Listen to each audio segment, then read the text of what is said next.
सिडिया की शिव भक्ति और सिडिया वाली बुड्ढी माँ की कहानी मैं आप सभी को सुनाने वाला हूँ। सिडिया वाली बुड्ढी माता का मंदिर जो कि गुजरात में स्थित है, ये एक सच्ची कहानी है। अगर आप ये कहानी सुन रहे हैं तो आप पूरा सुनिएगा। इस कथा को आधा अधूरा छोड़कर जाने की गलती मत करिएगा, क्योंकि इस पवित्र कथा को आधा अधूरा छोड़ने से आपको पाप भी लग सकता है। इसलिए इस कथा को पूरा सुने। आप शिव भक्त हैं आप शिव भक्त हैं तो भोलेनाथ को अनादर नहीं करें।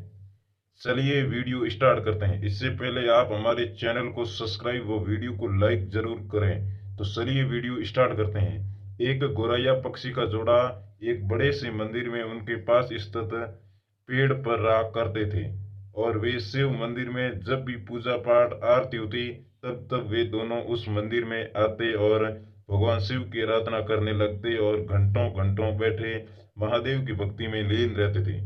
इतनी भक्ति करते कि उन्हें अपने तन मन व अगल बगल के हौस व हवा का भी पता नहीं चलता था।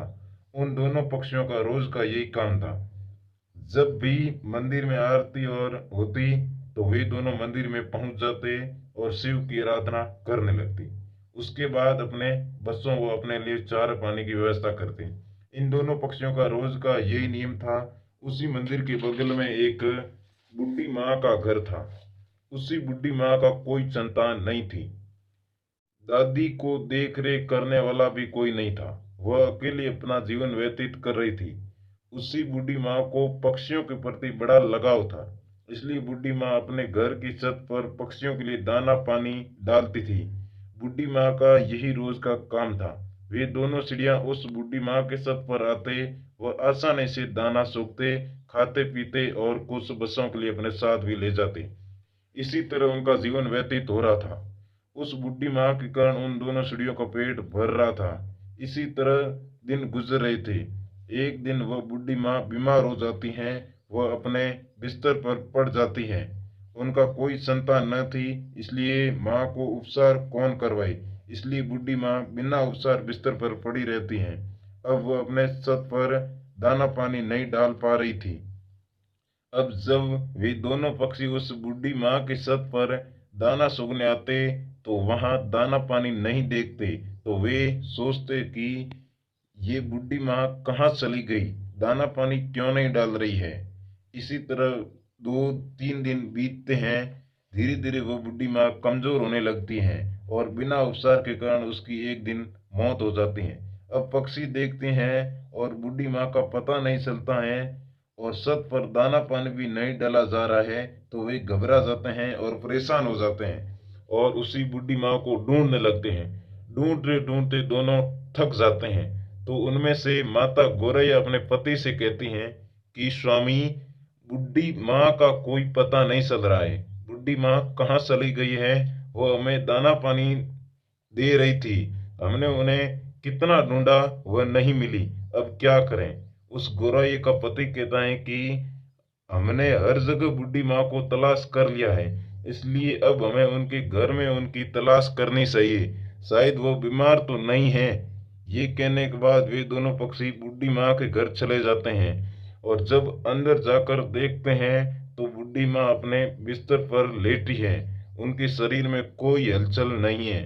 उनके शरीर पर मक्खियां बैठी थी। वे पक्षी अपने पंखों से उन मक्खियों को हटाने की कोशिश करते हैं और बुढ़ी माँ को जगाने की कोशिश करते हैं, लेकिन उनके शरीर में कोई हलचल नहीं थी। अब गौराई का पति कहता है कि प्रिय बूढ़ी माँ अब इस दुनिया में नहीं रही है। ये देखने के बाद दोनों पक्षी निराश हो जाते हैं और रोने लगते हैं। अब उन्हें दाना चुगने के लिए दूर दूर जाना पड़ता है। अब इसी तरह शाम हो जाती है। शाम को जब मंदिर का घंटा बजता है, आरती होने लगती है, तो वे दोनों पक्षी उस मंदिर में पहुंचते हैं और एक पैर पर खड़े होकर शिव की भक्ति करने लगते हैं। बहुत लंबा समय बीत जाता है और बिना कुछ खाए भक्ति करते करते 1 महीना बीत जाता है। ये देखकर महादेव जी बड़े ही प्रसन्न हो जाते हैं और उन पक्षियों को दर्शन देते हैं और कहते हैं कि तुम्हें क्या चाहिए। मैं तुम्हारी इस अखंड भक्ति से बड़ा ही प्रसन्न हूँ।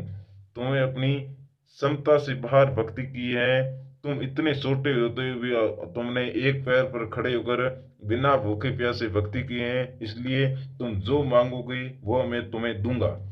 तब गोराई ने कहा, हे प्रभु, हमें कुछ नहीं चाहिए, हमें बस एक चीज चाहिए। आप हमारी उस बुढ़ी माँ को फिर से हमें लौटा दीजिए, उन्हें जीवित कर दीजिए। तब भोलेनाथ ने कहा, पक्षियों, ये सृष्टि का नियम है। अगर जो मर जाता है उसको कैसे जीवित हो सकता है? मैं सृष्टि के चक्र में बाधा नहीं बन सकता हूँ। सीढ़ियों ने कहा, नहीं भोलेनाथ, हमें कुछ नहीं चाहिए, हमें बस हमारी बुढ़ी माँ चाहिए। तो भोलेनाथ ने कहा कि अब शरीर गल गया है, शरीर काम भी नहीं कर रहा है, तो मैं उनके प्राण कैसे फूंक दूं? तब दोनों पक्षी हट करने लगते हैं और कहते हैं कि प्रभु, आपने हमें वचन दिया था कि तुम जो मांगोगे मैं तुम्हें वह दूंगा। अब आप अपने वचन से पीछे हट रहे हैं, इसलिए आप अपने वचन से पीछे मत हटिए। तब भोलेनाथ महादेव ने कहा, ये पक्षियों, तुम्हारे हठ व वचन का कि मैं बेबस हूँ, बेबस हूँ। फिर किसी तरह भोलेनाथ ने उस बुढ़ी माँ के शरीर को सही किया, सही किया और फिर उनमें प्राण फूंक दिए। वो बुढ़ी माँ फिर से जीवित हो गई और अपने सामने भोलेनाथ को देखकर बड़ी प्रसन्न हो जाती हैं और कहती हैं, हे प्रभु, मैंने ऐसे क्या पुण्य किया कि आपने मुझे वापस जीवित कर दिया? तब भोलेनाथ ने कहा, हे बुढ़ी माँ, मैंने तुमको तुम्हारे कारण नहीं जीवित किया है, मैंने तो तुम्हें उन दोनों पक्षियों के लिए जीवित किया है। उन दोनों पक्षियों ने मेरी भक्ति की, इसलिए मैंने उनको आशीर्वाद दिया कि मैं तुम्हें जो मांगोगे वो दूंगा। इसलिए उन्होंने कहा कि हमें अपनी बुढ़ी माँ वापस चाहिए, बुढ़ी माँ से वापस चाहिए, इसी कारण मैंने आप तुमको जीवित किया है। ये वही पक्षी हैं जो तुम्हारे छत पर रोज दाना पानी चुगते थे। फिर बुढ़ी माँ ने उनको कोटि कोटि वंदन किया और फिर भोलेनाथ अंतर ध्यान हो गए और बुढ़ी माँ अब फिर से अपने छत पर दाना पानी रखने लगी और वे दोनों फिर आराम से छत पर दाना पानी चुगते। उस बुढ़ी माँ ने चिड़िया से कहा, आपने इतनी बड़ी भक्ति की और इस भक्ति का फल आपके लिए न मांग कर मेरे लिए मांगा है, इसलिए मैं आपका सदा आभारी रहूंगा। दोस्तों, ये कहानी आपको कैसी लगी नीचे कमेंट करके जरूर बताएं। अगर आप भोलेनाथ को मानते हैं तो कमेंट बॉक्स में हर हर महादेव जरूर लिखें और इन पक्षियों के इतने जज्बे के लिए इस चैनल को सब्सक्राइब और लाइक जरूर करें। धन्यवाद।